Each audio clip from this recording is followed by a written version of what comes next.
د هندي سینما مشهورو ښځینه هنرمندانو دیپیکا او پریانکا چوپړا باندې تور لګېدلی چې دوی په ټولنیزو رسنیو کې د خپلو مینوالو زیاتولو لپاره جعلي فالوورز اخیستي دي.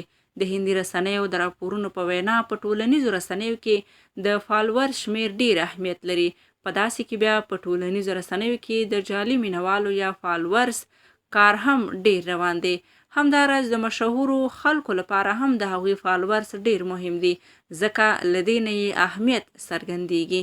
د فیک فالوورز له زیاتېدو سره سم په هند کې د ممبئی پولیسو هم په دې اړه څېړنې پیل کړي چې د هغوی په څېړنه کې ځینې رازونه افشا شوي دي.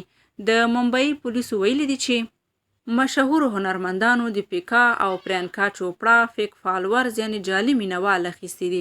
همداراز په دې لیست کې د نورو مهمو کسانو نومونه هم راغلي دي. انسټاګرام کې بیا جعلي فالوورز ته بوټس وایي چې له دې لارې هنرمندان او نور مشهور خلک خپل فالوورز زیاتوي چې دا اخیستل شوي فالوورز وي.